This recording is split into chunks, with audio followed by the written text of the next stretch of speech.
For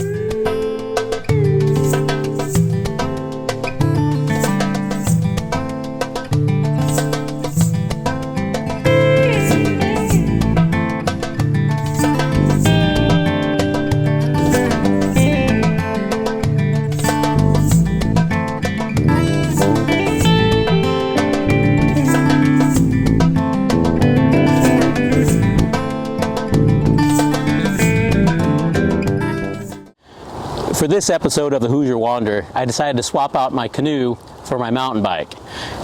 Living in Indianapolis, I got many trails that are close by, such as Town Run Trail, Fort Bend, Southwestway Park, and a few others that are just being built. A couple weeks back, I was able to talk to Paul Arlinghouse. He's the president of the Hoosier Mountain Bike Association. He actually helped build this trail at Town Run and many others around the state.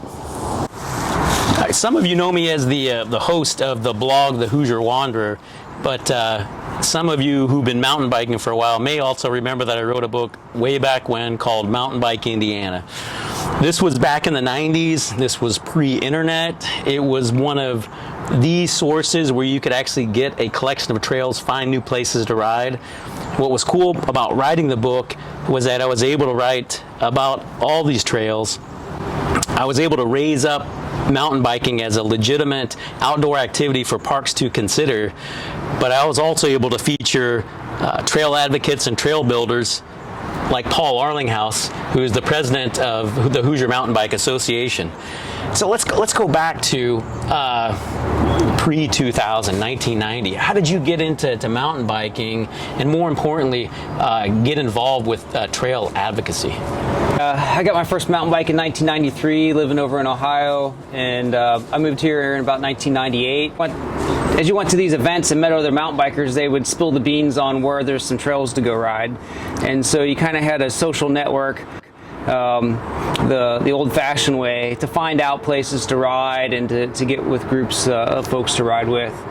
As I moved here, Town Run Trail Park it wasn't an official park there at that time, but there were some trails that people rode, and there's some trails that were also on the north side of 96th Street, and those got developed, and so we lost those trails. There were some other trails in the Indianapolis area that we rode that got taken away, and so it kind of caused folks to get involved. I was racing a lot at the time, and as HMBA formed and this Town Run became an official park, some of that happened really before I was involved actively in HMBA.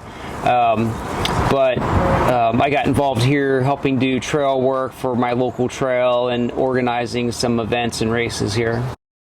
Parks like Flat Fork Creek and Fishers are important to mountain biking. R.L. Turner converted 60 acres into an amazing outdoor playground. It has a sled hill, which is also the highest point in Hamilton County. It has tree forts, it has hiking trails, 2 ponds for fishing, and mountain bike trails. These trails are important because it allows beginners to go out and try their legs out, get introduced to the sport, and maybe try some advanced trails such as Town Run Trail, or maybe go all the way down to Brown County for a family vacation. This wouldn't be a legit episode on mountain biking if I didn't include Brown County. It's the crown jewel of off-road trails with a range of difficulty from easy to expert. It's also the first state park to allow mountain biking in Indiana. I talk with Paul about how it all started. Brown County really came about because it was really before HMBA was formally formed. There were some statewide advocates who had been working both with the DNR and politically, and with some support from the governor's office. The DNR director at the time, John Goss, made the decision to give the mountain bikers a chance, and the mountain bike advocates at the time also they thought Brown County was a long shot as well. They were focused on trying to get into Morgan Monroe. But John Goss said, well, the DNR doesn't make money from people going to state forests. They make money from people going to our state parks where there's a gate fee. So why don't you guys go look at Brown County and Versailles state parks? So we had trails like Schooner Trace. At the time, everyone traditionally thought of Indiana as being flat cornfields, and we wanted to build a trail that really, it was almost like, hey, this trail's too hard for you to ride. Kind of, lived up to that reputation. It's a double black diamond.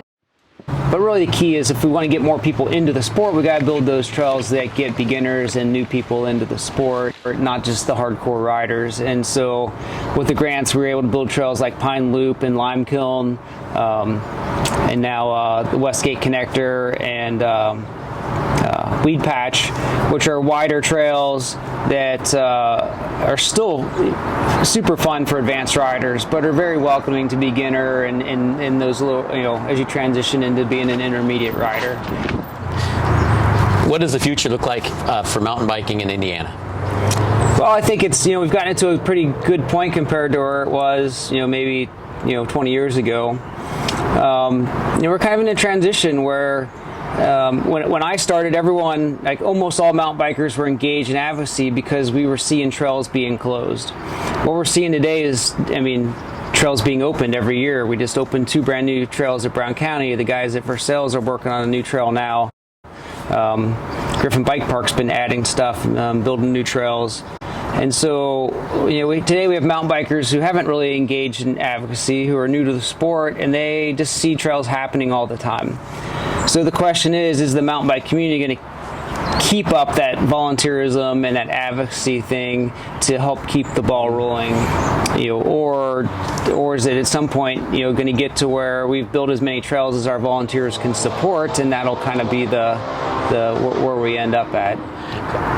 I've been riding since the early 90s. Started road racing at Ball State University way back when. I find it hard to believe this is the first time that we've ever met. It seems like we're traveling in the same circles, and I have to bet that we were on the same trail at some point, at some time. For me, it's more about enjoying the state of Indiana and being able to ride at all these great places and seeing places like Brown County, Versailles. Eventually I want to get down to O'Bannon Woods. Okay. A must-see place. Yeah. Okay. To see where it started and now to see it just absolutely grow is, to me, very, very satisfying. So I guess on that note, I think we should go ride. Awesome.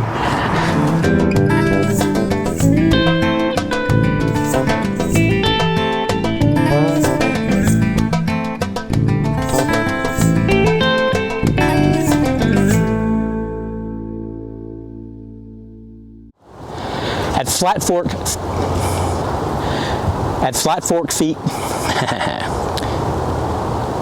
Flat Fork Creek in Fishers, they took 60 acres and let their mountain bike fall over. Bike Association and many others that actually got them to.